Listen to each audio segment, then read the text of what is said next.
What's going on, guys? Jared with Cypress Creek Knives here. Take 6. We're at an hour and a half into this now, and maybe this will be the one. So I want to talk about something today that's been on my mind for a while, and that is my knife making philosophy. There are a lot of opinions and statements thrown around these days. Lots of arguing in the community. Everything's coming across as facts when really there's nuance to everything we talk about in the knife world.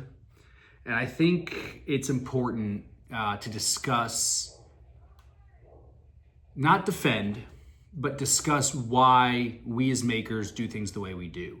Oftentimes we get ridiculed for our heat treatments, our steel selection,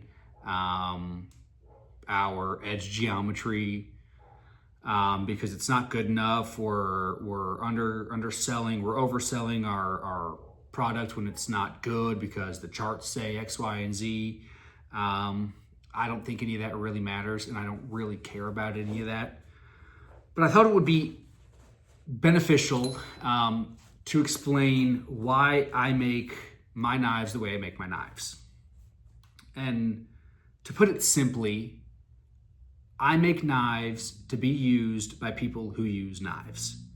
It sounds like a bunch of mumbo jumbo, but I think it's accurate. There are a handful of guys who are making really hard, really thin, high performance knives. That's what they call them. And I guess they are high performance when you're slicing things. But if you're doing more than slicing with your knife, performance probably isn't very high, because there's a high likelihood of popping chips and breaking blades. So I think what I'll do is I'm going to define what a knife is, at least my take. And I think a knife could be defined as a cutting implement. Plain and simple, a cutting implement. So I think it's up to us to decide what cutting is. To some, they think it's slicing only. I don't think that, because I don't think anybody actually uses a knife that way. In a kitchen, you chop with a knife. It's not so much slicing, it's push cuts. If you're cutting cardboard and opening packages, you're slicing. Cutting meat, probably slicing. Cutting zip ties, not a push cut, not a slice. You're using that edge you're side loading the edge to kind of pry, wiggle, and I don't know, cut your way through it. And I think that matters. I think these addressing the nuance matters. So when I say I make a knife that is to be used by people who use knives, I'm talking about the general populace, the 99%. The 1% are us in the knife community, us, the self-described knife nerds. They're the 1%. They're the ones who care about these things. If you look at it whole scale, none of it matters, because knife users, as the group, the 99, they care really about 2 or 3 things. Is it comfortable? Does it cut what I want it to cut when I want it to cut it?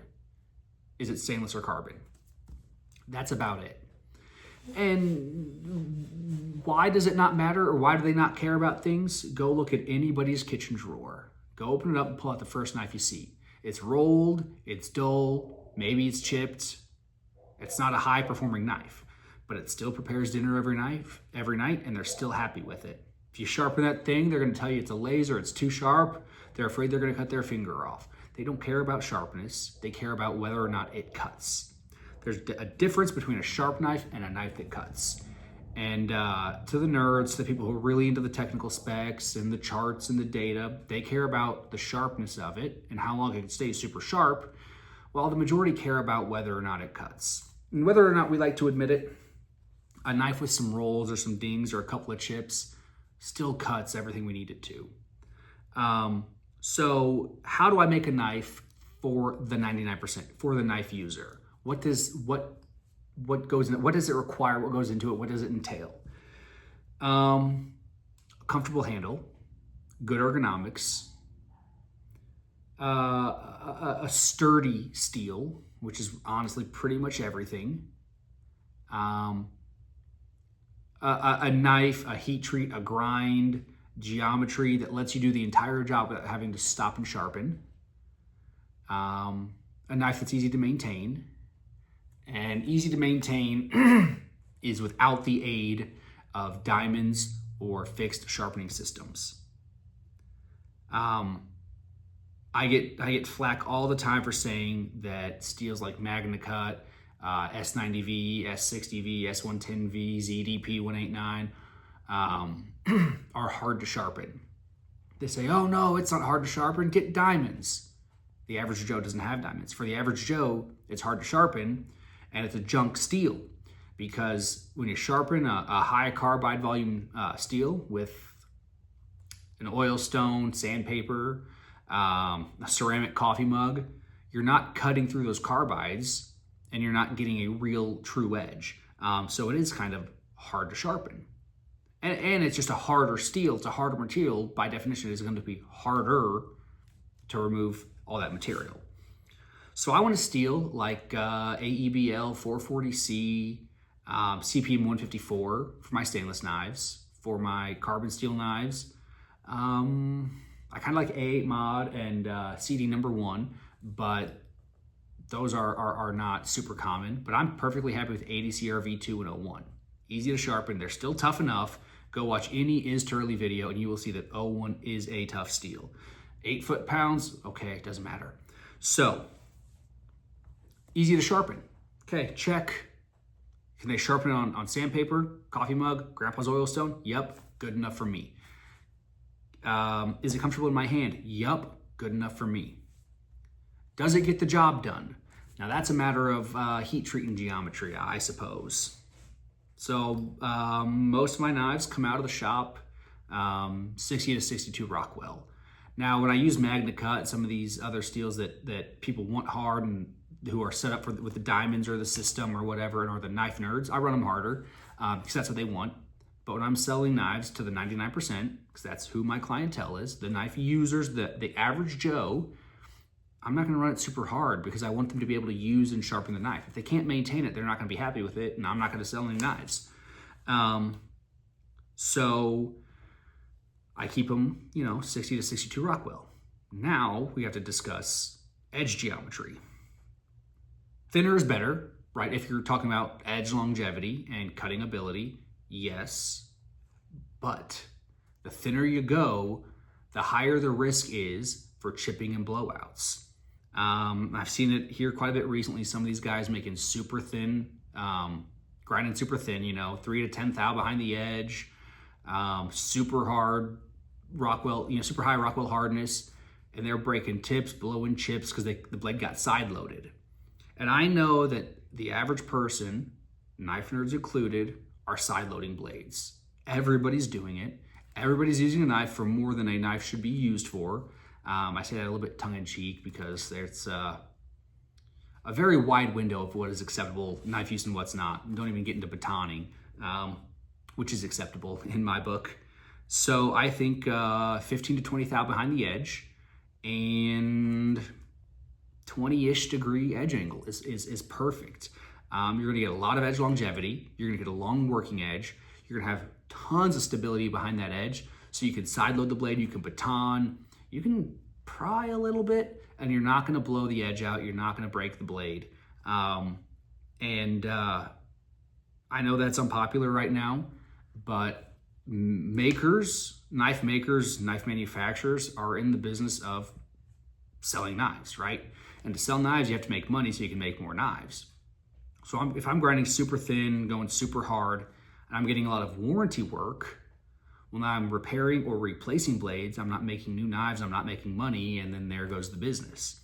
So the general person, the average person, and I think even the well-seasoned person, would be, you're not going to be left wanting more with a knife that's about 20 thou behind the edge and a 20-degree angle. I mean, I think it's a sweet spot for any knife. Now, there are scenarios where you want way thinner edges, and those are niche and not, again, don't apply to the general public. So that's kind of my philosophy in a nutshell. I make knives to be used by people who use knives. I cater to the 99% because that's who's buying most of the knives. There are the 1% that I do deal with, but the 99% are who you see at shows, online, on forums, and that's who you make knives for. You don't benefit having a Ferrari when you're just going to get groceries. I don't need a Ferrari if my Honda Civic is, brings the groceries to and from. So that's where I sit with things. So breaking it down, simply put, wrapping it up here, hopefully under 15 minutes because the other 3 have been 20 plus or whatever. I make knives to be used by people who use knives. That entails stable edge geometry, good ergonomics, steels that are readily sharpenable with everyday around the house objects. I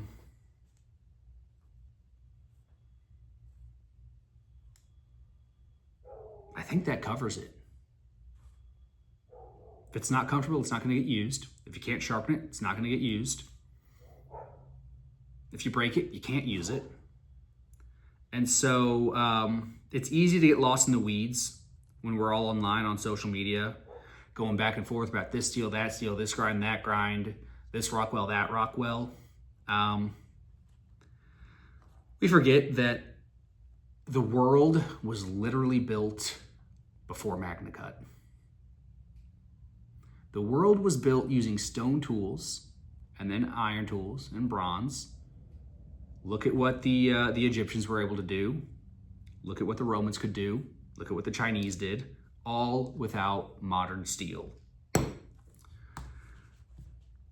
Kind of puts things into perspective. We get lost in the weeds, and we really have our deeply held opinions, and we may not know why we have these opinions, but we have them. But if you think back to the beginning of your knife journey, you probably weren't really left wanting more out of that knife, but you always wanted another knife. And over time, you learn more and more and more, and all of a sudden, CPM 154 isn't good enough anymore because there's better steels available. But the whole time you use knives, coming up through it, it was good enough. And 440C, CPM 154, 01 are as good today as they were 5, 10, 15, 20 years ago. They haven't changed. Our opinion of things have changed, and our philosophies have changed, and our desires have changed. But if you really sit and reflect, a lot was done with simple steels. A lot was done before super steels. Performance enhancement with all these new steels is marginal. Geometry is the driving factor here. That's what, if anything, you should really pay attention to. But besides all that, find the knife that's comfortable, that you can maintain, and that you enjoy using. Because that's what drives it all. It's all preference. If you don't like it, you're not going to use it. If it's not comfortable, you're not going to use it. If you can't maintain it, you can't use it. And so really, maybe the philosophy is none of it matters. Choose what you like. And I think at its core, that's really what it is. But as a maker, I have to have some sort of guidance, some sort of philosophy behind what I do. Otherwise, who knows what could happen. So in the shop, you're going to see simpler steels that pretty much anybody can sharpen with readily available items, good ergonomics, smaller in size. 4 inches is a big knife for me because everything's driven by the way I use knives. So enjoy what you got, buy what you like. Don't get too caught in the weeds. Don't let people discourage you and tell you have a poor performing knife just because it's not the latest and greatest steel. This is in BG42. Can't even get it anymore. My daily carry is in 440C. I got a bunch of 01 upstairs. Like what you like, enjoy it, use it, and don't take it too serious because it's not that big of a deal.